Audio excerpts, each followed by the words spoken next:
Sir Willie. Sir pa, A mo nga. PNP chief, ginawang katawa-tawa ng mga taga-media, matapos ang kunwari 3 minutes na police response. White plane. Again. Patrol car na naman. Napansin na naman ng isang nanunood na may patrol car na naman, may lumabas kasi na video na di pa tumatawag si General Butiki, umikot ang CCTV, at nakita na nasa ilalim lang pala ang patrol car, ipinabure na yata nila, dahil masyadong halata na scripted ang 3 minutes respond. Galing mo na. Instant ah. Magic.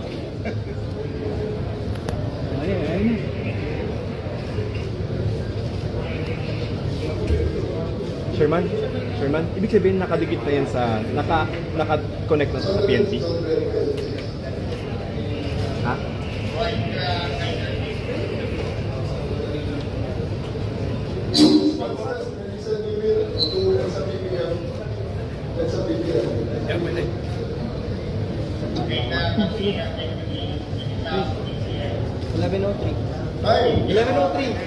Again.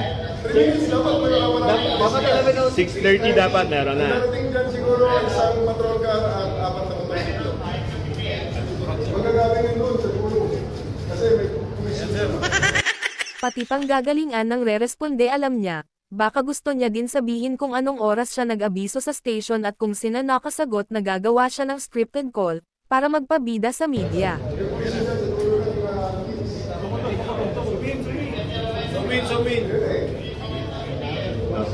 Maniniwala ba kayo na magiging standard na talaga ang 3 minutes response sa buong Pilipinas? Paano kung nakamotor yung re-responde at napadaan sa may NCAP?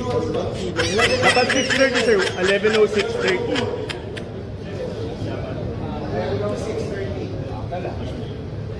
Oy.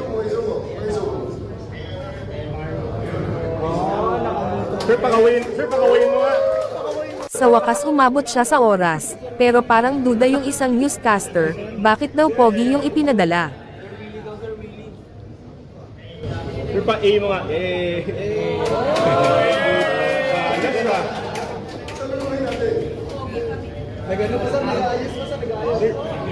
Sir, hindi ba tanim yan? Para may itsura. Sir, hindi ba tanim yan? Para may itsura. PR to PR.